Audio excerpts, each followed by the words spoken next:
Hey everyone, and welcome to this week's Fight Chat Friday, where we have the honour and privilege of having a sit down and chat with former world champion and European champion Neil Ernest from Wales, an absolute gentleman, so you won't want to miss this one.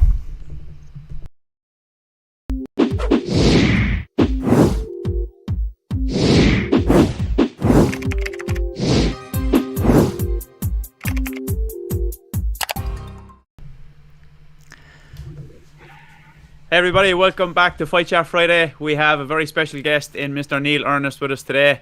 How are you, Neil? Good, thank you. Good. One of the smoothest guys you'll ever see in the ITF ring.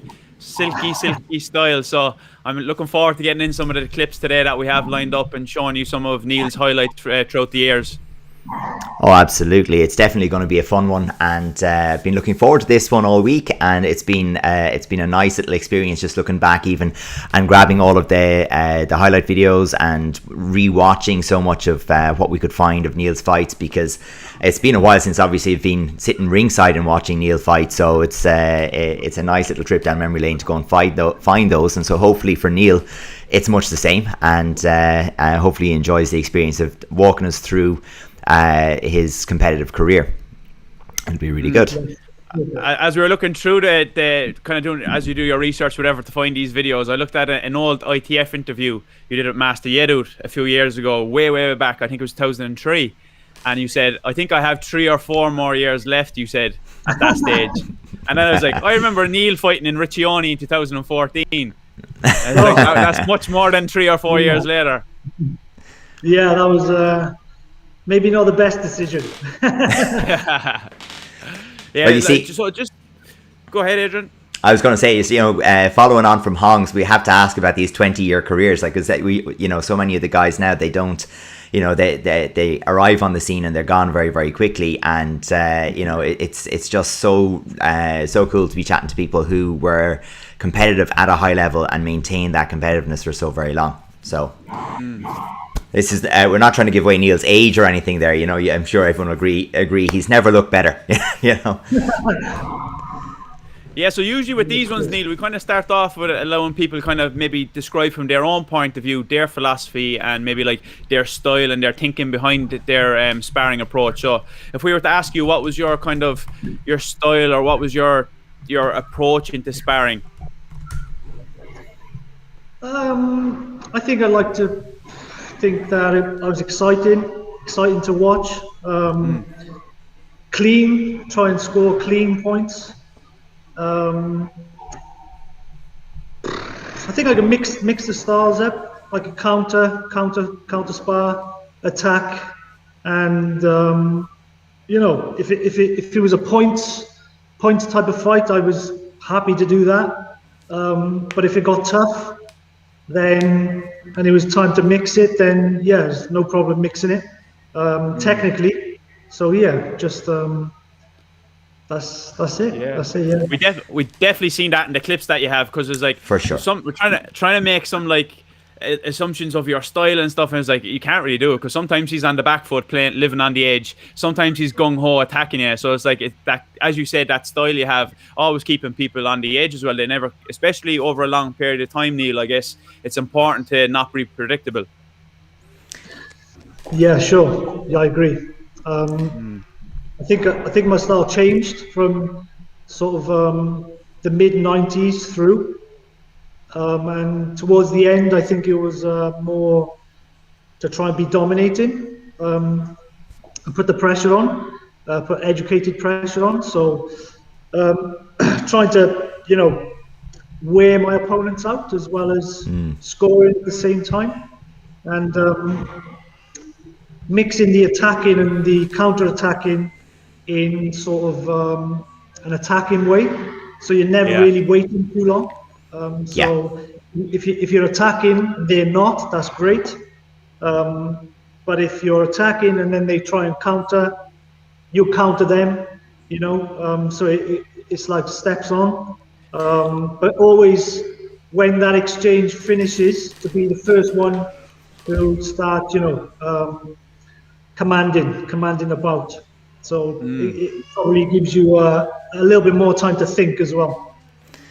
That's into that maxim: act, don't react. You know, it's always better to be leading the dance than following in this case.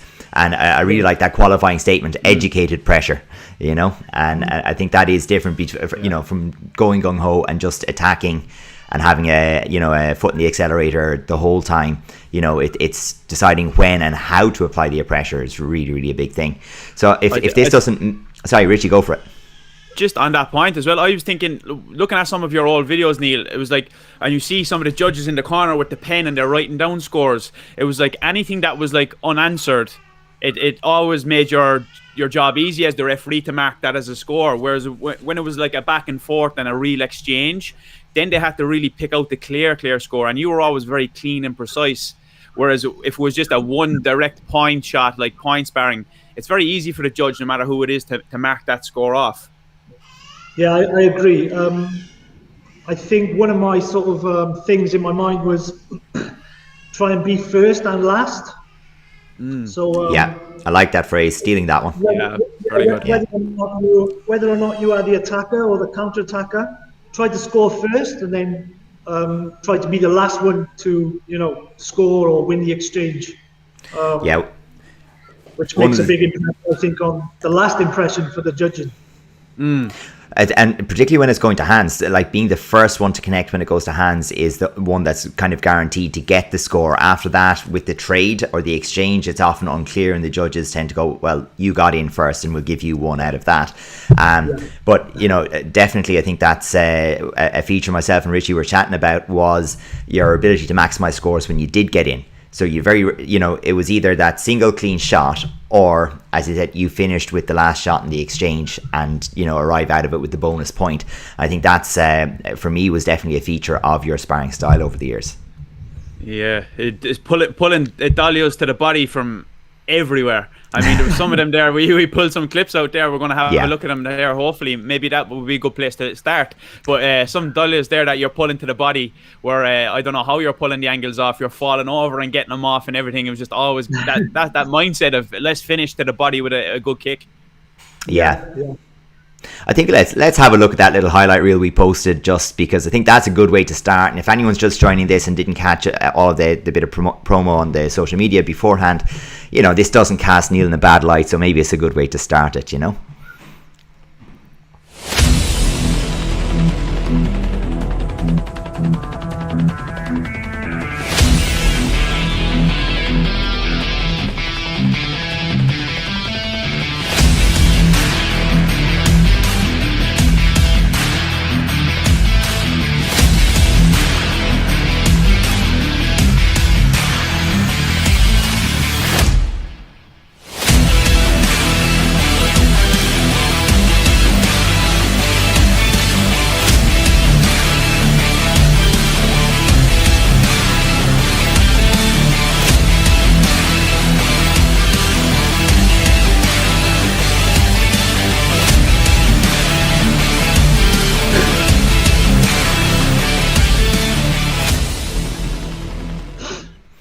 Has to be a few nice memories in that one.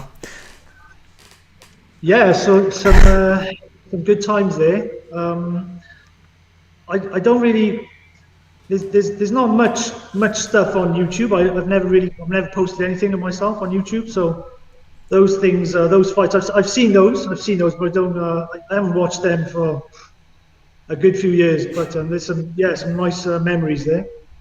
Nice to look back, I imagine, for sure. Shout out to Kieran Ryan, one of your nemesis back in the day. I think that he used to do a lot of scouting on you, and he posted a lot of videos once he retired. So it's good to be able to look back and get those videos then, isn't it? Yeah, Kieran's a nice kid. I like Kieran a lot. And he did amazing to win the Worlds in 2005. Amazing. Yeah.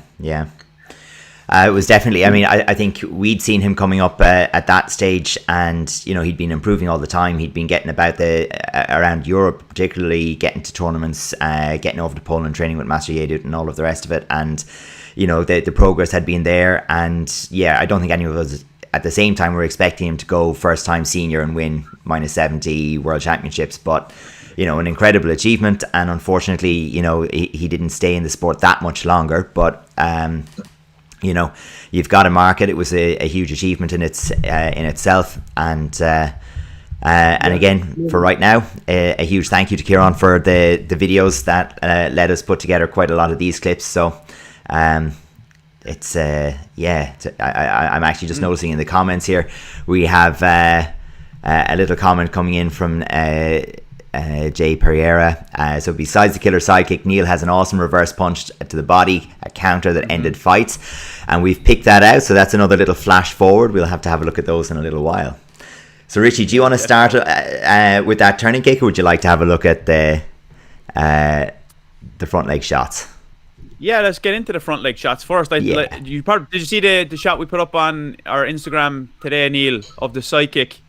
You against Rudolf Grega there in 2006 in Romania. It was, you covered the floor, you covered the whole distance of the ring in boom.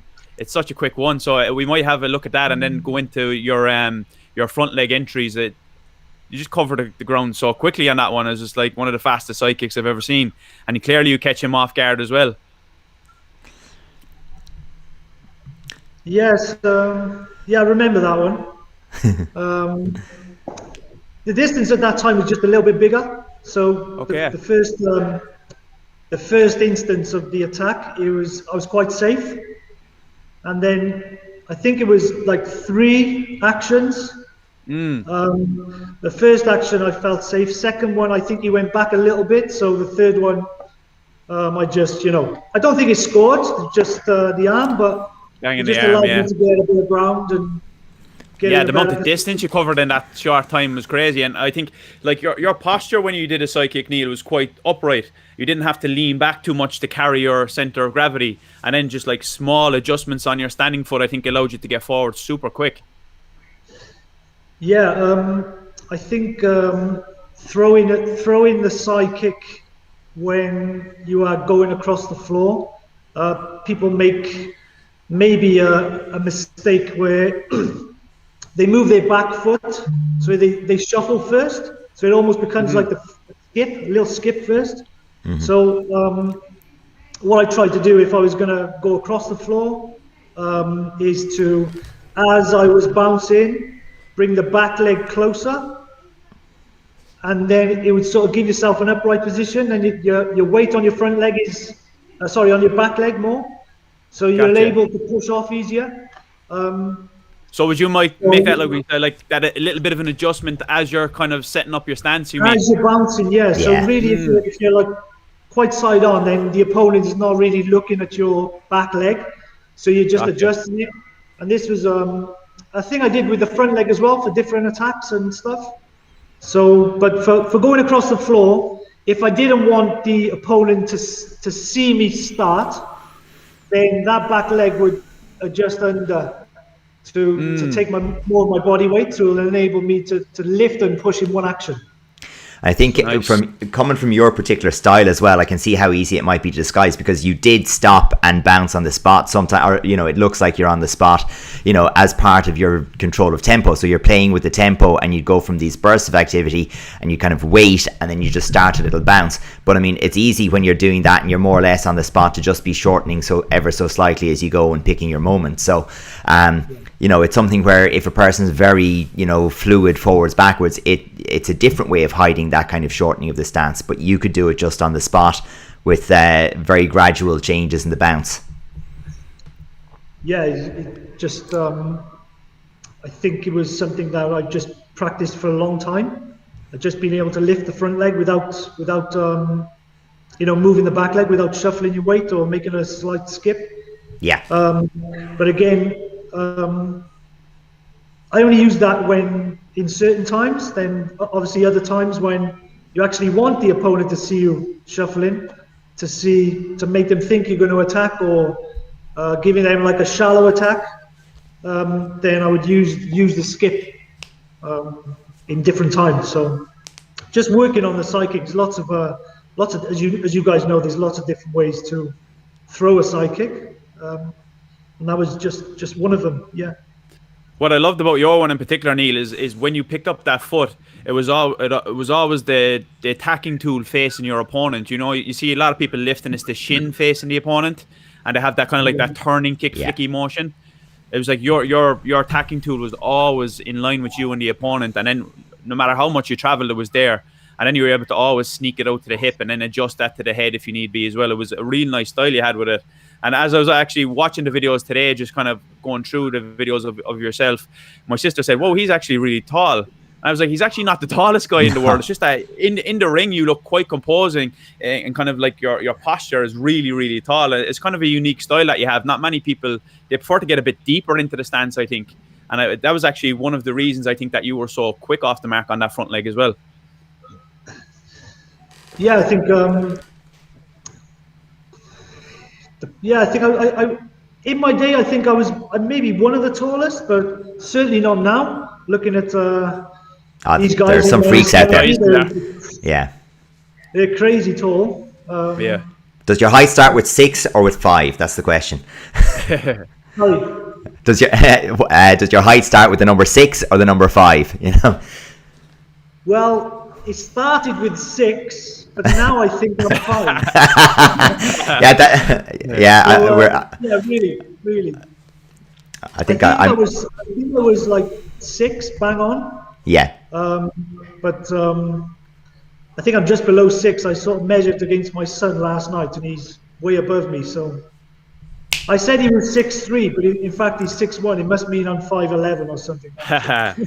I've got the same experience now. My lad's just past 6'2". So yeah, he's been looking down at me for a year now at least. So yeah, I can feel that. But yeah, I think on that as well, Neil. The idea of people being much taller in the division these days, I think that like that's bringing a lot of front leg stuff into the play in the modern ITF sparring. But you were kind of one of the guys that really had that good front leg from the beginning. And when I look at it, like, I know you spent a lot of time in Poland and training with the likes of Daniel and a few guys like that, but there's obviously a nice little counter style that you have with Master Edut's student, that kind of style. But then you kind of made your own unique taste of it as well. And kind of like that front leg style that we see now. And even, like, to be honest, I think is quite similar to a lot of Irish guys who have a good solid front leg and a nice counter style to their game. Is that? Do you think that's fair in terms of the style you had? I think that's fair. Yeah.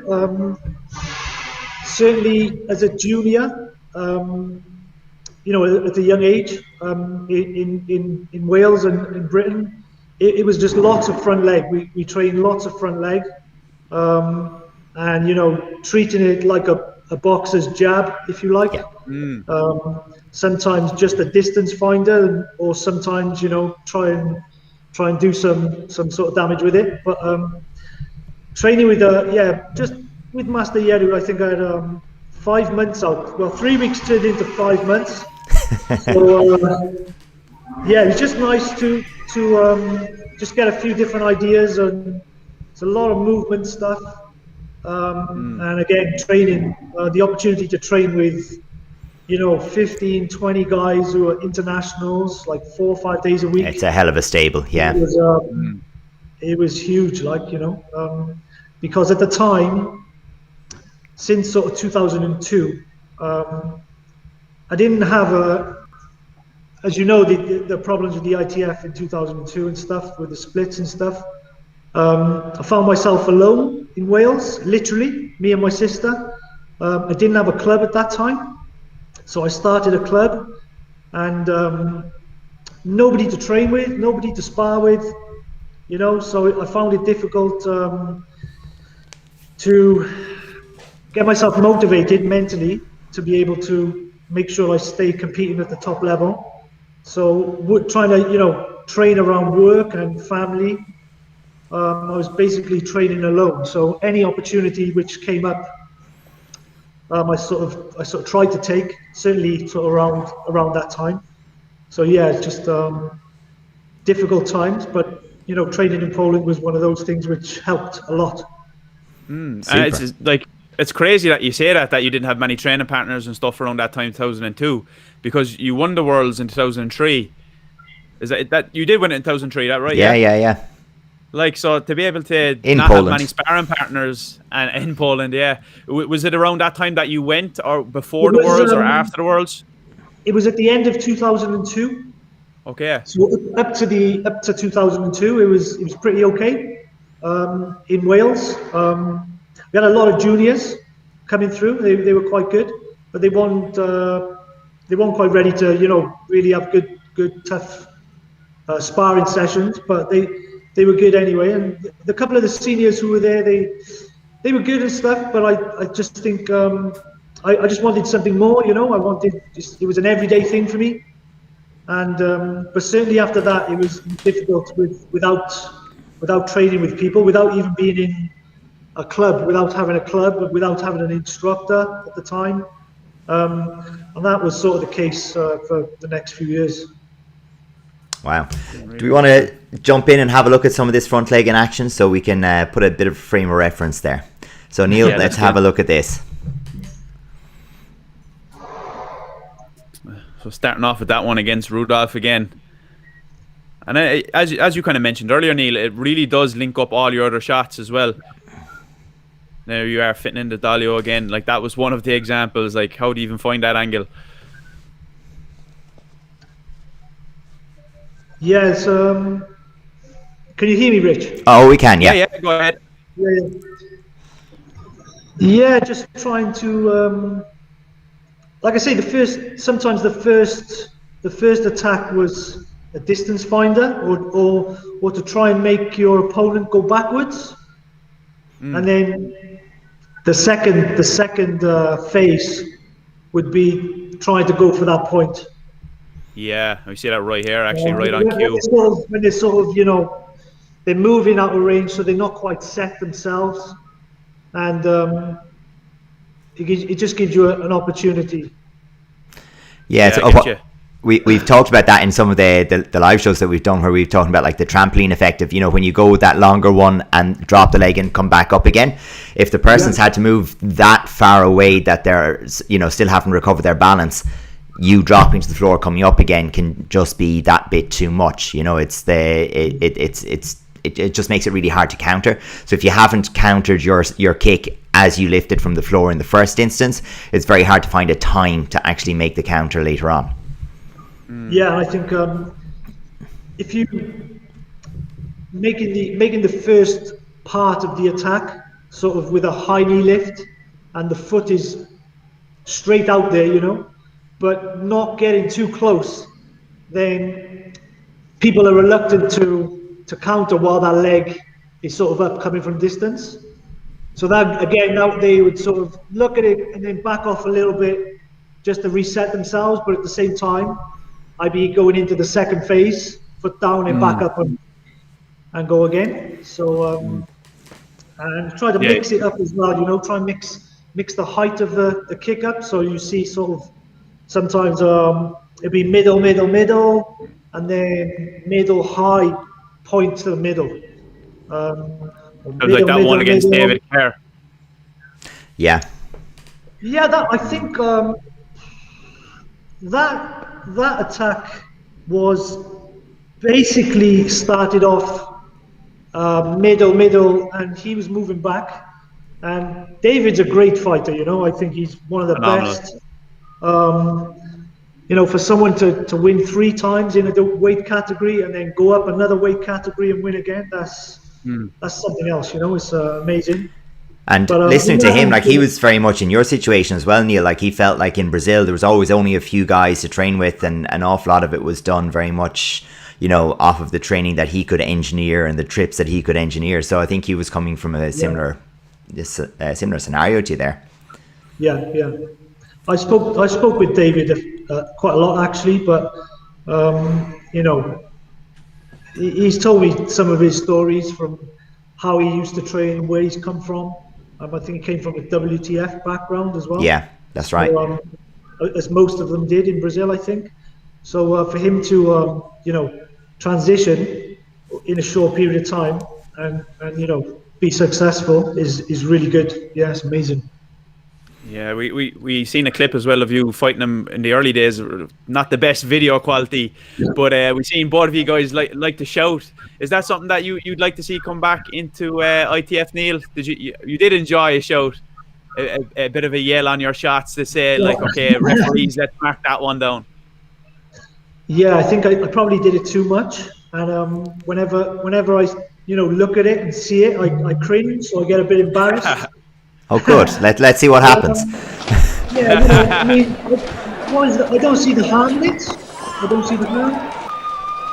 So yeah, I just That was people a great express shout. themselves in different ways and stuff, and That's a good one. Yeah. Like, it's just an exertion of energy, and Hong was actually notorious for it as well. And he had a few back and forth yourselves, and it was like shout for shout.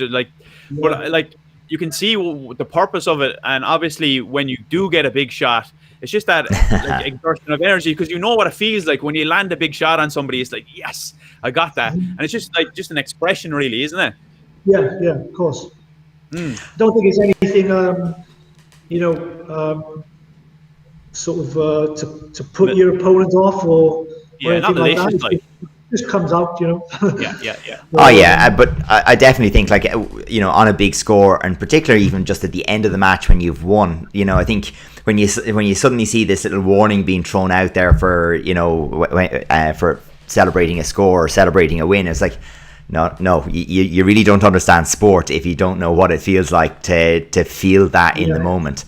It's like, no, that needs to be there. That needs to live there for sure. I think as well, though, Neil, back then, I think there was like more of those situations where you kind of had to use your experience and being clever and things like that, even like celebrating afterwards, where the referees would have to take their time to make their note. Whereas you don't see that now because the decision's on the board. And things like that. Whereas like you're trying to play the game, use your experience. We even have a couple of clips where you're taking shots, you're right on the edge, you take a low blow. I don't know whether it was low or not, but you get another 2 meters to come back into the ring. And just those experience and things like that. Like, here's the clip where you're fighting Dubecki here from I think Master Yedu it again, and you get to come in here 2 meters. You know what I mean? So it's just using that experience. You were very, very clever in the ring as well. You were able to almost compartmentalize the whole, like, the fight as well at the same time, even though that you were really able to get stuck into it, that you were clever enough to play the game as well. Yeah, you've got to play the game to some degree, and I probably did. But that shot with Dubek, and Dubek's a good friend of mine, that was definitely low. Yeah. There was a couple of low ones in that one, so I'm glad. I'm grateful for groin protectors anyway. I think you caught him with a good back kick as well that went well into the thigh. There was a nice one there. Probably. Yeah, Dubek's back on the scene. Actually, I seen him at the Open Dutch in last year, 2020. So I think he's involved with some teams in England now. He's in England now. Yeah, I spoke to him a couple of times, and that's good. I think he's working with the English team now. I think he is, yeah. But, focusing on sparring for them. No, it's nice to see him back. Yeah, it's nice to see him back. Although I met him at the Warrior Open, and I was like, I remember sparring this guy. He seemed much bigger when I was sparring him. Like, it's like you're just perfectly normal size now. What's happened? Like, but I just seem to remember. I think you know what it was. It was the thing in the dobok where he was just wearing a t-shirt at that stage. But in the dobok, he has such wide shoulders in the dobok. Like, he just looked like a bit of a block. And when you just see him like in skinny jeans and a t-shirt, it's like, that you're not that big. It's I can see why Master Yedu thought you could get to 70 kilos, kind of thing, But. He also was a guy for just some of the most horrendous weight cuts in sport. Like, he just absolutely did the dog in it. It was awful. Dubek's crazy in a nice way. Yeah. Oh yeah, 100%. He's cool, man. He's really funny. It's crazy when you think about them weights. When I was actually thinking about it the other day when the weight popped up on the screen in one of the videos, I was like, how was like plus 80 kilos considered heavyweight? Like, that's absolutely ridiculous. Like, yeah. It's such a big jump from 71 to 80, so I don't, because it was only like 5 weights, then I think the natural thing to be would 63 light, middle, then heavy and hyper. Some people call it light heavy and heavy. So, but yeah, I know what you mean, Rich. Yeah, definitely. Let's have a little look at Neil squeezing in that finishing shot. So he was talking earlier about the being first and last, and I think we have a clip that really highlights some of that. So let's have a look here. Oh, nice shot. Oh, I've just squeezed into the back kick video by accident. I think I have. Oh yeah. There's too That's many all back right. kicks. We can couldn't talk avoid back the kicks instead. We can talk back kicks instead. We'll come on to the being first and last side of things in a while. Oh, that's a great one. And we were talking there, Neil, beforehand, the slippy mats. I think Cosman there got a belt of the slippy mat after that back kick. And you know what's quite interesting? Sorry, Neil, go for it. Adrian, go on. I was just saying, Cosman was a real man for the back kick himself as well. He absolutely loved to throw that shot. So yeah. But those mats were really, really slippery. There was a few competitions with slippery mats. You threw a lot of back kicks here against Igor as well, Neil. Was that something that you picked out specifically against him? Not really. Well, not really. Just the opportunity arose, and the way I like to use the right leg more. So he was left-legged, so there was a few chances for that shot. Yeah, I think you made a pick out on that one, Adrian, about himself and Hong. It was just, it's funny because, like, always in Ireland, it was a thing where, depending on what leg Hong had in front, you kind of knew what shots selection he had available to him and what he was going for. But it didn't matter because he still controlled the when. And I think, you could see that where if you wanted to carry with the front leg, you'd put your right leg in front. But, knowing that with the left leg in front, you had the back kick, but you also had that big backhand. It doesn't seem to have helped people too much, knowing that you might well go to, which shot you might go to, doesn't seem to have helped them too much most of the time. Yeah, I think it's important to have the ability to, make a few different shots with your different legs in front. And I would go to my sort of my favorite ones, depending on which leg was in front. But the opportunity to counter with the back leg turning kick as well, that real simple shot. Yes. Just moving out of range and throwing a back leg turning kick. So there's a few options, but the spin on the back kick with the left leg in front and probably hands. They were probably the main two things. Well, specifically, I think with the hands, and we might come back to the turning kick. Like looking at this. I think that backhand entry that you had, both as a counter and as a direct attack, is something that I don't see much in, or as much in the modern game. And there's one fight, I think, where you're being coached by Phil Lear, and he was a big fan of that shot himself. And it just seems to be like, no, we'll do that again. No, we'll do that again. And it's just. The body position, the commitment, and so on, I think it was a really, really nice shot that you had. That was one there, right on cue again, right to the body. It's not something that we see these days, actually. Interesting enough, lads. Yeah, I think it's a good shot if you can close the distance, but you can throw it in a few different ways. So one way is sort of closing the distance and using the front hand as sort of a parry, not so much a block, but just as an action. There's another way, as you just seen, stepping in, like with a skip. And I think another way is to use your front hand as an inward block, but I think you need to step out of range then on that one. Yeah. Stepping out with the inward block and then coming back in on the second action. There's like 1, 2. Because if you use that inward block and step in, then you're at risk of someone coming over the shoulder, like with the front leg. Yeah. Yeah, I think you landed a really good one against Igor Maskimenko, actually, in that fight in 2005 in Germany. You just kind of cut the leg to the inside and just smashed through at the backhand. It was a great shot, and you actually hear the crowd in the background of the video as well. They were all like, "Ooh!" We had to take the audio out of that particular clip. Yeah, it was a bit of that in the back. That combination, I think, I try and use that combination with the inward block as 2 punches. So you go to the body first, and then the head with the left hand, and you sort of switch your feet, so you're coming around to this, backside. Yeah. So it's sort of 1, 2, and then it opens up that back leg turning kick for you as well. Which again, you can't really do much if you're just on their offside, their close side. So yeah, it's a good shot. If you can get it done, it puts you in a nice position.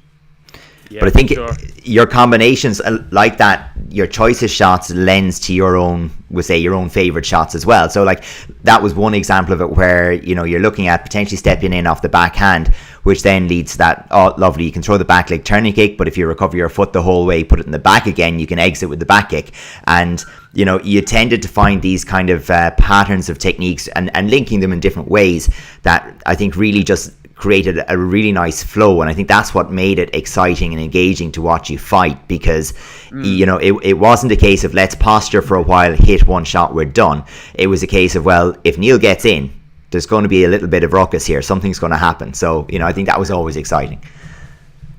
Yeah, you got to try and make you know, sometimes you land with that one shot and then you're out, but you know, if you do have the opportunity to land more, then you got to take it. And you get that sort of decision-making time of a split second to decide whether you go for more or you just leave it at the 1 or the 2. But obviously that just depends on your opponent and the balance or their positioning. And if their positioning is just off a little bit, then you've got to try and get as much as you can. Yeah, it goes back to that what you said earlier, to be first and be last again, doesn't it? It's just that mindset there is very important. It's massive. Exactly. But on the back kick as well, Neil, that we just seen earlier, I think it was very, very interesting that you had the both types. You have the circular back kick to kind of come around like a side kick or a turning kick, for example. But then you had the very direct switch back kick as well, tight one as like a stopping shot, which it was really good to have the balance of both of them. Yeah, I think it just depended on whether the opponent attacked with the legs or the hand, or you know, did the blitz or the hands. So I think the more direct one was probably with the hands, and then the sort of coming around a little bit was with the countering on the legs, maybe. How are you finding? Go on, Richie. You're in a roll. You're on a roll, Richie. Sorry. I was just going to say, which one would have been your favourite shots there out of those, Neil? The ones that you used a lot, like the backhand entry, the back kick. Would you have any favourites there, or just kind of like in a moment kind of a thing with natural flow? My favourite shot really is the Abdolio. Question mark kick, or yeah. Turning kick off the front leg, the middle high. Yeah, but you know, the reverse punch was nice, certainly in the sort of older days, where you could sort of really land a big bomb and get away with it. And it was nice to throw. But I think probably the back kick. Yeah, you were good at it as well. There's a few, yeah. And it's actually, there's a comment just come up from Miss Cross there, which we'll feed into it later on. But it just what it brought to mind though, something we had in the chat with Julia. She used her front hand, and you know, for stepping through techniques, and you had that kind of like almost double, like pumping the front hand and getting two contacts, and it's very much like what you were doing on the opposite side with your backhand. So it's like once you were getting into that engagement range and you're hitting that backhand twice, like you said, body and head. And I think that's a feature that we don't see so much. Like virtually everybody's either in with a single hand right now, or it's into the left right kind of, you know, a combination, where I think the distance that you're able to get to where you're able to make a solid impact twice with the same hand, you know, it's very interesting. And you know, it's I think a little bit of a feature difference between, you know, sparring a few years ago, and not that many years ago, but sparring just a few years ago and sparring right now. Do you think that kind of option is still effective? You know, can we still make use of it? I believe so. Yeah, why not? I think it's to do with distance. Being able to get into distance to throw a shot with either the leg or the hand, and finishing the shot with the length of the arm or the length of the leg, and not sort of falling in where you become too close. So I tried to score like clean points and keep everything long, not long range, but long in terms of my my limbs, my arms and my legs. So, Getcha. And it just helps for you to, again, just, step out of range, that ever so small bit, just to get yourself safe again. So a lot of distance is key, I think, and timing. So it's not so much, not so much speed, although it helps. And I think I was quite quick, but it was more the timing and the distance. So yeah, they definitely I think it's beneficial now today. Why not? Yeah. Why not? Yeah, for sure. Definitely have to test it, and and again, it's funny because these are things that you forget because you haven't watched fighters do it in a few years, and you kind of, it just falls out of your training repertoire, and it's not something that's there again. And I think this has been one thing for the whole COVID experience of being able to go back and watch so much stuff and engage in theoretical coaching almost, because you can't really do so much over Zoom. So there's a big lunchbox full of ideas, to try out when we get back to it and see, what can we make stick. It'll be really, really good to do. And speaking of that, I think I'm going to use that as a bit of a segue. I might try and find that, get that video in with the Dolio Chaggies and finishing strong, and we can chat through those. Let's see. I think it's actually here. Here we go. Yeah, you're always on balance as well, Neil, to fit those in. Like somehow it was just like some of the angles your body position was at, to be able to hit that dolly out to the body is just, it's amazing really how you got some of them off. Yeah, I think with some of the turning kicks, you might notice that my body's almost front facing. For sure. So basically what that does is if you don't turn the kicking hip over or bring it around as like a sort of a normal way, then what you're doing is sort of winding like a corkscrew effect with the dolio, and then the most natural thing for that leg to do then is to come back in its position. Yeah, recovering all the way to where it started. Yeah, pretty nice much. Link So for the back kick as well. Yeah, quite a lot of get yourself in a better position to throw the next shot, whether it be hands or legs again. So yeah. Now, that makes a lot of sense, especially when we see here, Neil, as well. Like we always speak on this when we do videos about adjusting your body position from kicking to punching. You have to go more full facing and half facing to punch. And you can see here that like that makes sense when you're getting off that kick so quick that you're able to do it from that full facing position. It's like the kind of like, as you said, that half 45 just up to the body, very direct. Yeah, I think the only thing wrong with that is it's quite a short kick because you are full facing, but it does get you in a better position, whether you put the leg in front and sort of skip back, ready for the next to push off the back leg, or put it behind you, ready to push off that same leg, whether it's a spin, back kick, reverse, or push off a reverse punch countered if the opponent's still continuing to come forward.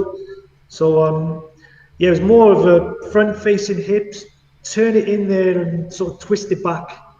What I love about it though is how it messes with, and it's specifically the way that you're throwing it here, and as you've described, how it really messes with the natural rhythm. So we tend to see things as going 1, 2, 3, 4, and what happens when you have those kicks coming in, those dolios coming in off the rhythm of your hands, you're having like 1, 2, 3 going on with the hands, and it's like 1, 2, 3, and there's a little split rhythm that comes in there where the kick slides in. And it's very, very hard to defend split rhythms because when your footwork follows, your guard follows, your own movements follow the rhythm that's being set, and all of a sudden something splits it like that. It's really, really, really challenging to be able to do that, and it's also really challenging to throw in a split rhythm because most people, if they train on pads a lot, the person holding the pads is going on a particular rhythm, and you follow that rhythm. So being able to sneak something in that doesn't fit in that rhythm, I think requires working off of pads and away from that a little bit, and working with live opponents and finding those openings as the pads, as the arms move, as the body moves.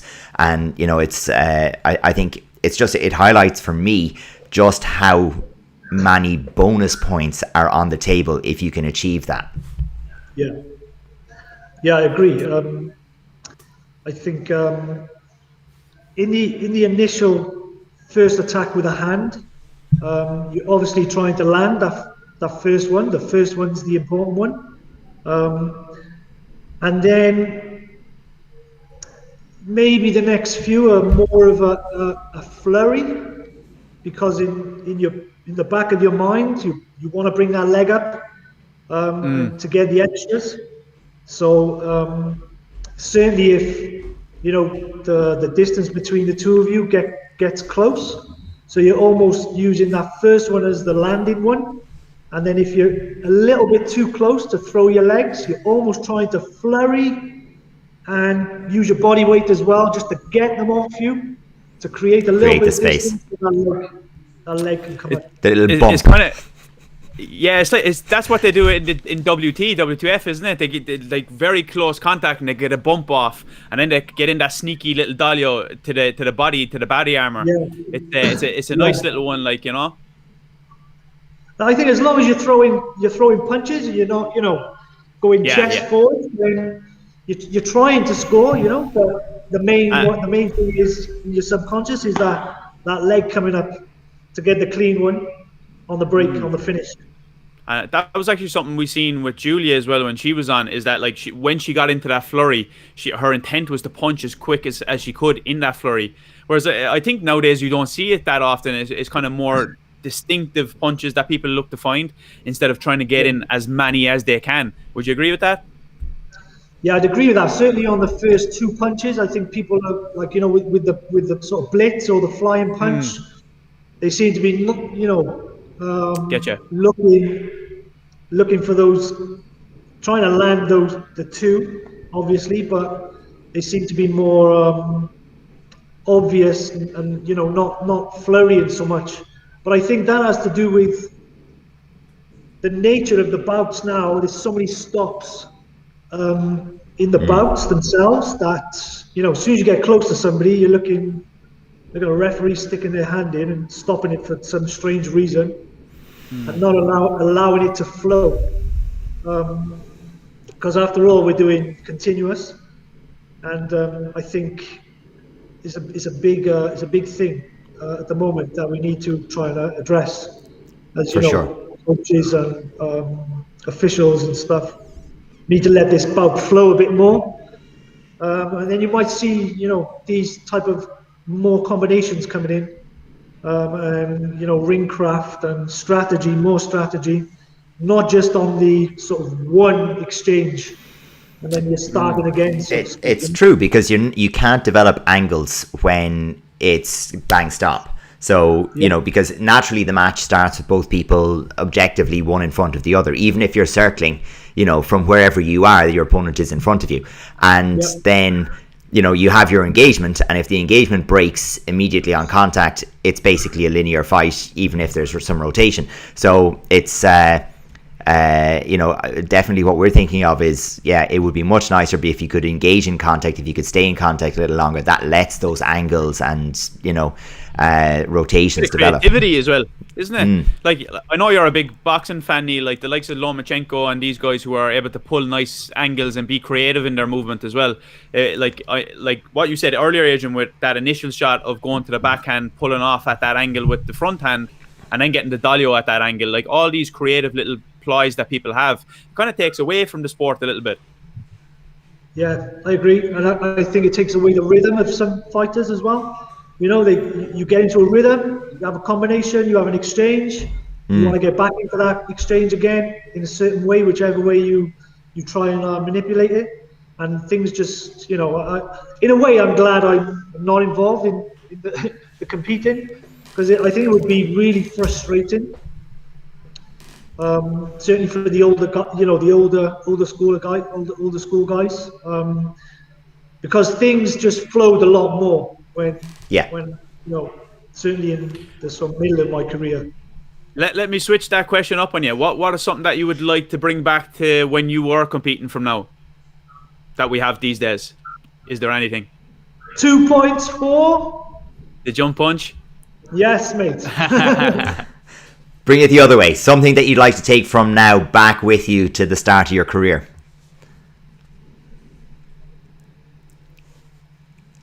Um,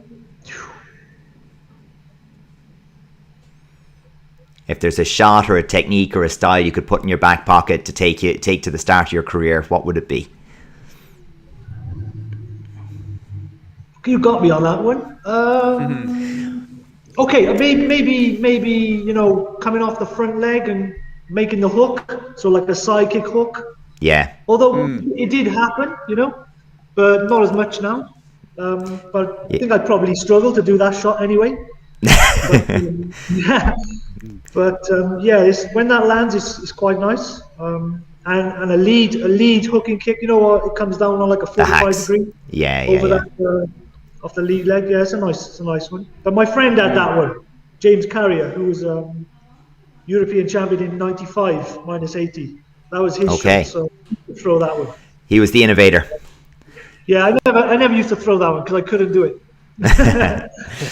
So just before we get into some of the questions and comments, and some of these are lovely to see, maybe we'll just have a look at Neil living on the edge and living dangerously a little bit here, because I think this was, for better or worse, a feature of your game as well. So yeah, I think like when we were looking through these clips, Neil, it was like we see a lot of avoiding but living on the edge then as well, where you're just playing it on the edge, and a lot of people, they wouldn't have got as much respect, I feel, as you did. And I think that's like down to your ability to mix it up as well. I feel like if a lot of people lived on the edge all the time, then people will be just going forward at them gung-ho and really building up the warnings, where I feel like people, maybe it was that backhand, that back kick, people knew you, that they were a bit more hesitant to push at you, where a lot of people here, like a situation like this, like Dubek would probably push forward and try to get them out of there. What do you think of that? Yeah, I didn't go back without a plan, you know, without something in my mind, without just didn't just go back just to be on the edge just because I felt uncomfortable. There was always that comfort shot to throw on the edge, so it was always there. But it's not a good place to be. But I didn't really feel uncomfortable on the edge. So. Yeah, some of my coaches previous used to scream at me, "Get away from the edge," and I'd be, "It's okay, like, you know." I've got this, coach. Chill, sometimes you can score, you know. Sometimes you can make them, you know, with a sudden change of direction, an opportunity might arise. So. It was, but it was interesting because I was wondering, was there any link to that? Because another guy who was super effective, but also spent an awful lot of time with one foot outside the ring, was Daniel Jawa. And he's a slippery character to try and hit. So following him into the corner was always a little bit of a should I not? I don't know. But I do wonder, was there, like, did he pick that up off you, or did you pick that up off him, or was there any commonality there, you know? You must have picked that up off me. No, I think, you know, I only met Daniel in 2002, and at the end of 2002, it was actually Daniel and his family who I stayed with in Poland. Yeah. So yeah, we're really good friends, and I think 2 Christmases ago I was in his house and stuff. So yeah, he was good, man. He was real good, and I fought him twice in Impact. Yeah, he beat me twice. So, but no, he had real fantastic hands. I wouldn't say maybe super spectacular kicks, but no. You know, very strong with the side kick, back kick, turning kick, and real good distance, timing, speed, and you know, tough guy. Yeah. I think somebody who actually your style reminds me of a little bit from the same neck of the woods is Milos. The way that you carry your hands, kind of like a little bit like him as well, and the lean in and stuff like that. I think and the way your feet are set, not like a very heavy bounce, but just kind of ready to explode when you need to. I actually see a lot of similarities between the two of you. Yes, I mean Milos was a great mover. I think his movement was amazing. And it just flowed. His style was just a flowing style. And I think the speed of the bounce as well is sort of quite relaxed, but not too fast, where, you know, a change of speed on the movement or the fake in needs to be your opponent needs to know something's going to happen. A big or laboured something's movement, not like, gonna yeah. happen. So I think if you're bouncing fast all the time, then if you slow down, then it could mean one of a couple of things. One of them being you're actually slowing down. But at the same time, if your bounce is naturally smooth and not too fast, then it could give off a false sense of security to the opponent, thinking they're out of danger. Nothing's going to happen quite yet until that explosive movement happens. And then in the meantime, whilst you're making these bounces and little movements, you're just gauging the distance, gauging the opportunity, and trying to set up the attack. So And Brendan here in the comments makes that point. He says the tempo is most evident aspect of your style, and then he says confidence oozing.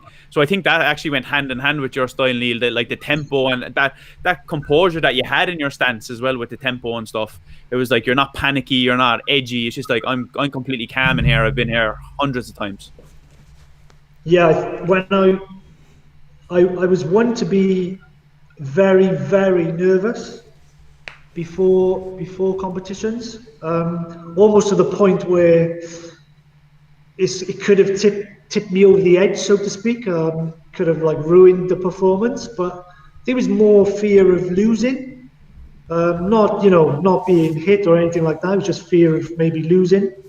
But that sort of changed as soon as I walked on to the mat. Then I just felt calm, and yeah, just thank goodness for all the waiting is over. Let's just get on with it. I think there's so many people that will relate to with that, Neil, because Yeah. it's something that we all feel, isn't it? And then once you step onto that mat, you kind of feel a bit more like you're at home. Some people may need to get into it with their first round or whatever, but I think once you settle into it, it's like, okay, this is why I'm here. Step across the magic red line. Yeah. But yeah, I think it's like well pointed out there, because like whenever you watch, the full match, there's an awful lot of the match for Neil where you look really relaxed and really happy and playful, I think is the word that we like to use, So, there is that kind of relaxed movement. It looks playful. There's a combination of shots, but then when you switch on, they're thuds. You can feel the impact back through the shoddy late 90s microphones, and that's a good sign. So. Yeah. Would you like to have a look at a few of these little comments and so forth? We'll see if I can. Ooh, there's the green screen of death. How about that? Two of me, and I obviously wasn't ready for this. I'll talk to Neil twice, so that'll be the extent of it. Brought his twin here today as well for everybody.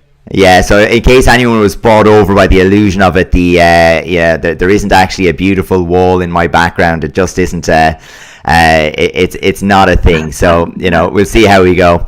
But what I can do is we can bring up a couple of these little questions and comments, so just to have a little look as we go.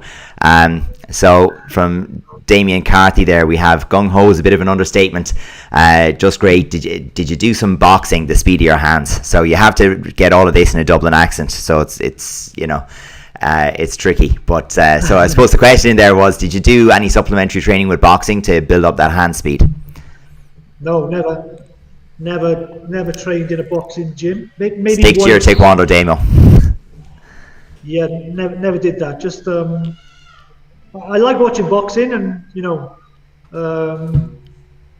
I probably watch boxing now more than any other thing. So okay, back then, all the big fights and stuff, but just with the hands, just learning from in my younger days, sort of not really knowing what I was doing with the hands, just throwing punches, to trying to land clean, and throwing 2 or 3 good shots, and then trying to go further forward or get out of distance. Yeah, so no, I never really trained boxing. That's all right. From our good friend Gilles, we had, as well as a great back kick, Neil has not had an amazing side kick. One of the people I always wanted to base my kicking style on. So there you go. You still have it. That's nice to hear from Gilles. Yeah. From Lawrence, coming from Canada. So we're just commenting that the conversation translates well to today's reality. So training in isolation and lack of, struggling for the motivation feels really up to date. So stepping back to 2002, so 2020, 2021, feeling like 2002. There you go. So Jay Pereira stole your reverse punch. So he's crediting you with that reverse punch idea. So I think that's nice. So then we had from Julia, so great seeing your fights, Neil, great memories, awesome fights. A lot of what I did teach and still teach my students comes from you. Respect. What was your most special win? Oh, nice one, Julia. Special win, I think, was 2006. I think the Euros in 2006. In 2005, before the European Championships, I actually broke my metatarsal about 8 weeks before Italy. So going into Italy, the Euros, I think I was world champion at the time and European champion. I had a few problems with my foot, and it blew up a little bit and set me back again a little bit for the Worlds in Germany. So losing in Germany in the semi-final, that was probably the toughest to take, apart from Canada's semi-final. But just coming back the year later and winning the Euros in 2006 in Romania, that was probably the best one. Super. Good answer. Again, from Canada, is there any particular advice you've got from your coaches that really stayed with you throughout your career, or any advice you would definitely be giving your students for sparring? That's a big one. That's a big one. I sort of lost my instructor in 2002. They went different ways with the ITF and stuff, but it was a lot of fitness. Make sure you're prepared.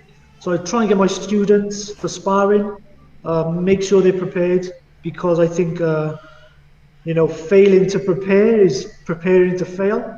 So just keep working hard and make sure you can give everything to your preparation, and don't leave anything unturned. Yeah, simple advice is usually the best. Jay just saying the 2-punch rule, so I'd assume that Jay then is with the one of the other ITF groups, as we don't have that particular rule, but it has the similar effect of stopping a lot of the flow. We have it, the same problem, I suppose, in that some of the rulings on contact and and some of the warnings affect the continuity the same way as the 2-punch rule does in the other ITF. Yeah, so. I agree. From John Beebe, Neil was rapid, the speed of kicks was epic. So how did Neil train the speed of the kick, for example, the side kick or back leg turning kick? What speed training, huh? It was a lot of just kicking, speed kicking, trying to, just basics really, trying to get as many kicks in a certain amount of time. I did a lot of sprinting and hill sprints, a lot of short sprints as part of my training. And I think I'm just possibly blessed with some decent fast twitch muscle fibers. And I think, so I don't think, I think I was just blessed with the speed, I think. I was fortunate enough to be quite quick. I think that back leg turning kick is sneaking its way back around again. It was kind of gone out of the game for a little bit, but now people are starting to bring it in because it's something that's not been around for so long, so you can catch people by surprise as a result. Was there any shots that you seen, Neil, that kind of did a full cycle based on your career that you've seen maybe in and out and coming back again? Well, I'm seeing, off the front leg, going to the head with a turning kick, side turn, or double kicks to the head, bam, bam. I see a lot of that, which is something I really like.